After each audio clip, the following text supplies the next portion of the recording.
Hey, this is Sandy, and it's time for a little bit of heavy breathing just before midnight.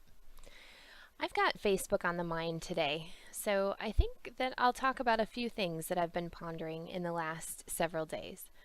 The first is kind of an ongoing thing.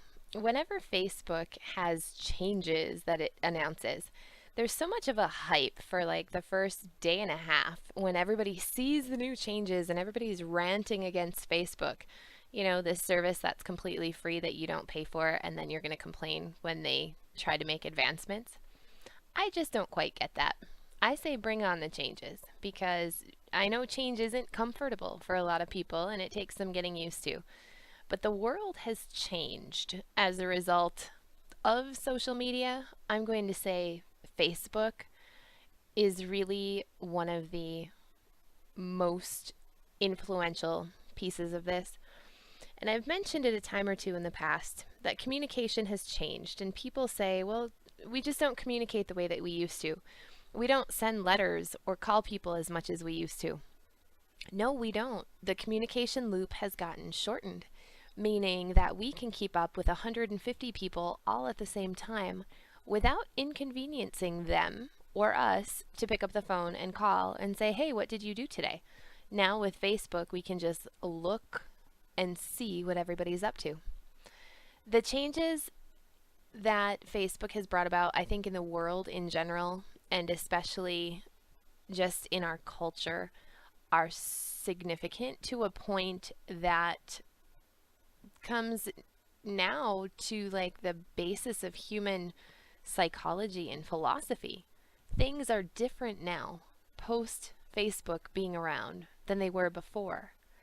So, whatever you think about it, like it or not, things in the world have changed. They're not going to be the way that they were before, and they're not at any point of being final. So, growth is happening, and I believe it will continue to happen. And I think it's a good thing. How could it not be a good thing? If anybody chooses to think that it's not a good thing, well, that's your prerogative.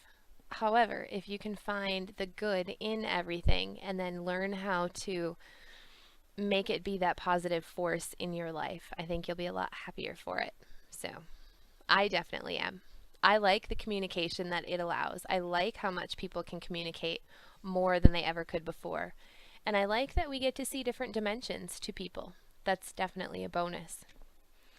One of the things that is yet to be discovered exactly how it's going to shape the world is the generations that are starting to use Facebook at earlier and earlier ages. How will they be affected? I know that I didn't have access to Facebook until, well into my adulthood because I was already out of college when it came around the college campuses. So I know that a lot of people were using Facebook when I had first gotten wind of it, and most of them were people that were, just in that age category, which is a cool thing. And then we saw the transition when everybody, went out and got jobs and started families and progressed in their life, and it was still a way to have everybody keep track of everybody else. That's a really cool thing. What does it mean for my kids who are 15 and 13 and they've been sharing on Facebook now for several years?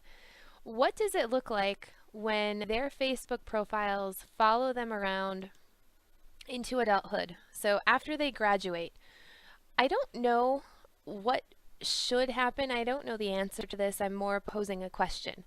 But are my children really going to want their seventh grade field trip photograph hanging out on this place when they're, beyond this time, when it's not relevant anymore?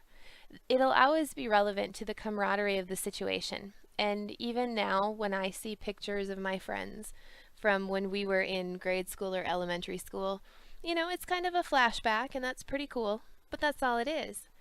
And yet I see that for my children, this might be different. Those things might be following them into the future. And I don't know how I feel about that, and I don't know how they're going to feel about it. So I guess that we'll see more about those developments as things progress. One of the things that prompted my thinking about my kids is because I just read an article today, a really interesting article, about a guy who said that he's ready to delete his Facebook account. And he's not deleting it because he's done with Facebook. He's deleting it because he wants to be fresh and start anew with Facebook, with his profile.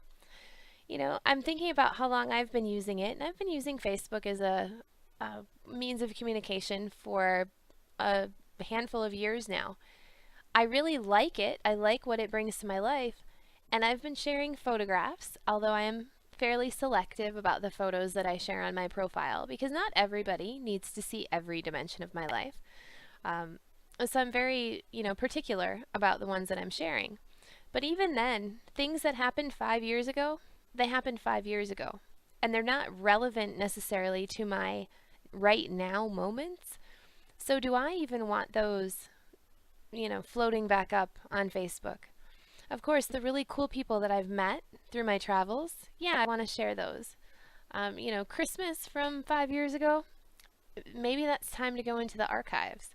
So I'm not sure what this next version of social media looks like, where we get to start archiving the bits and pieces that we don't want to show up anymore. I think it's something to pay attention to.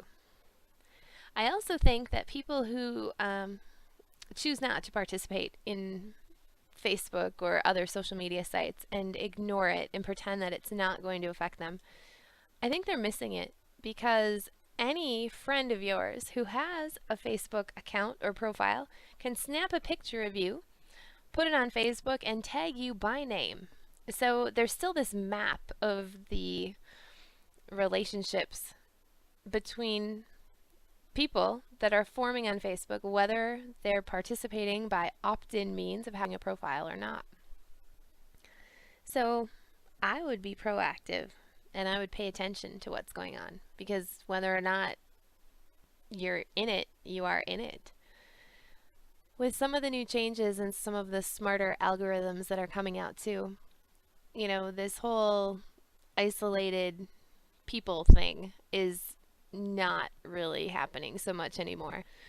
I was going through my relatively new profile, and they were coming up with these smart lists of people that maybe Facebook thought I was related to or acquaintances with.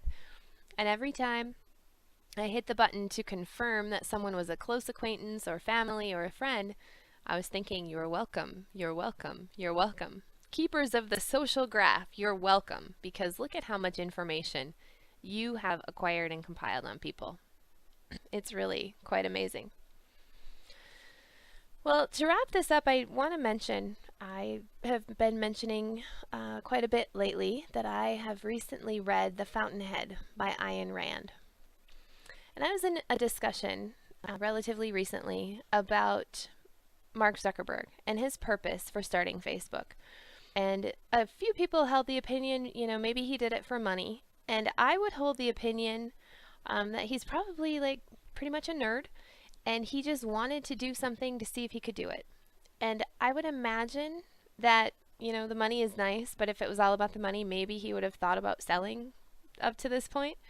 I think it's still about pushing the envelope for him and seeing how far it can go. And really, thanks to him, the world has changed.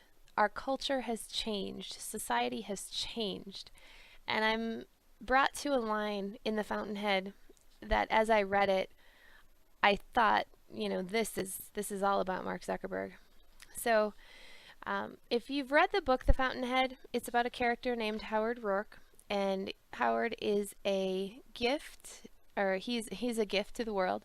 He is a gifted architect who has convictions that he follows in everything that he does. And the book is really, it's got some huge lessons in it, just on many, many different levels. I highly recommend it if you ever have the opportunity to read it. But one of the bits that comes toward the end is that he's talking about the significant achievements of men, and how every time that man had created something, he was probably then targeted for that very thing. The person who showed everyone how to make fire was then condemned for making fire. The person who, created the wheel was then condemned maybe for creating the wheel. But it's those people who take that first step that identify that mankind can go further are the ones who really open up that road. So thereafter, men could travel past any horizon. He had left them a gift they had not conceived, and he had opened the roads of the world. I think that sums it up, and I think Mark Zuckerberg has opened the roads of the world to us in this way in particular. And who's to say that if not him, would it have been someone else to this significant an extent? I'm sure it would have been.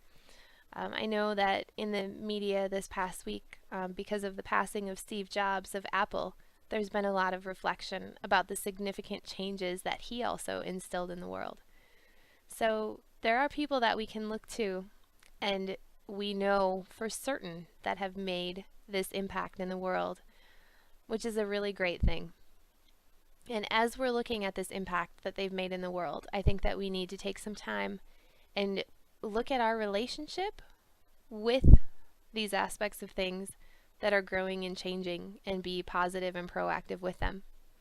I was in a discussion this evening after having done a personality presentation, and one of the attendees is a parent of a 14-year-old, and they're not doing this Facebook thing yet, but they've been talking about it. And part of the advice given was to embrace it and, talk to his daughter about doing Facebook and sharing on Facebook and sharing that experience together, because it's here to stay, and people are participating, so be a part of the conversation. And I think that's a good thing.